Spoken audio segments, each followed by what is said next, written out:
নমস্কার সুধী দর্শকবৃন্দ, আমি সঞ্জন কুমার প্রকাশিত নিউজ বরাক দর্পণ স্টুডিও থেকে সরাসরি কথা বলছি। আজ আসাম ক্যাবিনেট কিছু গুরুত্বপূর্ণ জনমুখী সিদ্ধান্ত নিয়েছে। তার কিছু ভিডিও ফুটেজ আপনাদের কাছে তুলে ধরার চেষ্টা করছি। আপনারা দেখে নেন ভিডিও ফুটেজে মাননীয় ডক্টর হিমন্ত বিশ্ব শর্মা মহাশয় কি বলেছেন। বিভিন্ন জিলা সদৰত অনুষ্ঠিত হোৱা কেবিনেট সমূহত লোৱা সিদ্ধান্তসমূহ আজি কাৰ্যকৰীকৰণো হৈছে আৰু সেই জিলাসমূহলৈ বিকাশৰ এক নতুন দিগন্ত কঢ়িয়াই আনিছে। আমাৰ আজি কেবিনেট মৰিগাঁও জিলাত অনুষ্ঠিত হয়। অহা কেবিনেটখন আমাৰ নগাঁও জিলাত অনুষ্ঠিত হ'ব। মাৰ্চ মাহ বা এপ্ৰিল মাহত আমি যেতিয়াই সুবিধা পাওঁ নগাঁৱত আমাৰ কেবিনেট বৈঠক আমি অনুষ্ঠিত কৰিম। মৰিগাঁও জিলালৈ যোৱাৰ আগতে আমি ৰাজ্যিক পৰ্যায়ত লোৱা কেইবাটাও গুৰুত্বপূৰ্ণ সিদ্ধান্তৰ বিষয়ে আপোনালোকক জনাব। আজি আমাৰ কেবিনেটে মুখ্যমন্ত্ৰী মহিলা উদ্যমিতা আঁচনি, যিখন আঁচনিৰ জৰিয়তে অসমৰ আত্মসহায়ক গোটৰ মহিলা সদস্যসমূহক প্ৰথম পৰ্যায়ত 10,000, দ্বিতীয় পৰ্যায়ত বেংক আৰু ৰাজ সাহায্যৰে 25,000 আৰু তৃতীয় পৰ্যায়ত 50,000 টকা পৰ্যন্ত বেংকৰ জৰিয়তে দিয়াৰ ব্যৱস্থা থাকিব। সেই আঁচনিখন ৰূপায়ণ কৰিবৰ বাবে আজি আমাৰ কেবিনেটে 2,000 কোটি টকাৰ অনুমোদন জনায়। এই আঁচনিখনৰ বিষয়ে মই অকণ দর্শকবৃন্দ, 2024-25 ফাইন্যান্সিয়াল ইয়ারে মুখ্যমন্ত্রীর মহিলা উদ্যোক্তা প্রকল্প, মুখ্যমন্ত্রীর আত্মনির্ভর প্রকল্প ইত্যাদি বাস্তবায়নের জন্য 2,000 কোটি টাকার অনুমোদন হয়েছে।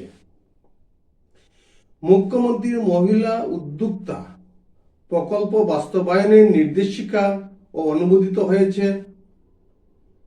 প্রাথমিক মূলধনের আনুষ্ঠানিক বন্টন এপ্রিল থেকে শুরু হবে। বিটিএবির টেকসই উন্নয়ন নিশ্চিত করতে বিটিসি কর্তৃপক্ষ বাস্তবায়িত প্রকল্পগুলির জন্য 401.50 কোটি টাকার রাষ্ট্রীয় স্ব অগ্রাধিকার উন্নয়ন গ্রামীণ তহবিল বন্টন করা হয়েছে। অঙ্গনওয়াড়ি কেন্দ্রগুলির যথাযথ বাস্তবায়নের জন্য অঙ্গনওয়াড়ি কেন্দ্র ব্যবস্থাপনা কমিটি গঠনের নির্দেশিকার অনুমোদন। অসম পাওয়ার জেনারেশন কোম্পানি লিমিটেডের মূলধন অংশীদারিত্ব 3,000 কোটি টাকা থেকে বাড়িয়ে 6,000 কোটি টাকা করার অনুমোদন হয়েছে। উমরাংশুর কয়লা খনিতে নিহত 4 জনের নিকট আত্মীয়কে 10 লক্ষ টাকা অনুদান দেওয়া হবে। নিখোঁজ আরো 5 জনের আত্মীয়দেরকে 10 লক্ষ টাকা ক্ষতিপূরণ সরকার পক্ষ থেকে দেওয়া হবে। গৌহাটি হাইকোর্টের প্রাক্তন বিচারপতি মাননীয়া শ্রীমতী অনিমা হাজারিকার নেতৃত্বে একটি বিচারবিজ্ঞ বিভাগীয় তদন্ত কমিশন গঠন করা হবে, যা এই ঘটনাগুলির তদন্ত করবে এবং দায়ী কর্মকর্তা, ব্যক্তি এবং প্রতিষ্ঠানের বিরুদ্ধে দায় নির্ধারণ করবে। রাজ্যে ইঁদুর গর্ত খননের উপর সম্পূর্ণ নিষেধাজ্ঞা আরোপের জন্য একটি এসওপি তৈরি করা হবে। এই ঘটনায় ইতিমধ্যেই নথিভুক্ত অভিযোগের ভিত্তিতে ঘটনাটি তদন্তের জন্য মাননীয় বিচারপতি অনিমা হাজারিকার নেতৃত্বে একটি বিশেষ দল গঠন করা হবে। খনি ও খনিজ সম্পদ বিভাগ কেন্দ্রীয় সংস্থাগুলির সাথে পরামর্শ করে যেখানেই পাওয়া যাবে সেখানেই সমস্ত বিদ্যমান রেড হোল অর্থাৎ অবৈধ কয়লা খনি বন্ধ করার পদক্ষেপ নেবে।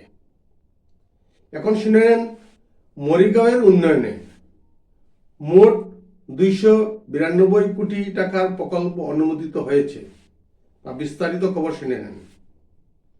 বালিমুখী থেকে শিলডুবি অর্থাৎ বুড়াগাঁও হয়ে সংযোগ সড়ক 70 কোটি টাকা বরাদ্দ হয়েছে। মরিগাঁও পয় নিষ্কাশন ব্যবস্থার 55 কোটি টাকা। মরিগাঁও নূতন সার্কুলার ভবন নির্মাণ 15 কোটি টাকা। জুন মিল মেলা ভেন্যুতে মঞ্চ নির্মাণ 5 কোটি টাকা। ক্ষীরোদ বড়ুয়া স্টেডিয়াম প্যাভিলিয়ন ইত্যাদি সমাপ্তি 5 কোটি টাকা। প্রবীণ ব্যক্তিত্ব ইলারাম দাস বাপের সম্মানে জালুক গতিতে স্মৃতিস্তম্ভের জন্য 5 কোটি টাকা। থিয়েটার নির্মাণের জন্য 20 কোটি টাকা। মিকির বেড়ায় গেস্ট হাউস নির্মাণের জন্য 1 কোটি টাকা। তিওয়া সাহিত্য সভা ভবন 1 কোটি টাকা। কাপাহেরা স্টেডিয়াম 3 কোটি টাকা। 9টি শতবর্ষ বিদ্যালয়ের জন্য 8 কোটি টাকা বরাদ্দ হয়েছে। 8টি অসামান্য কলেজের জন্য 5 কোটি টাকার অনুদান সরকার পক্ষ থেকে আজকের এই ক্যাবিনেটে সিদ্ধান্ত নেওয়া হয়েছে। দর্শকবৃন্দ, আজকের খবর এখানেই শেষ।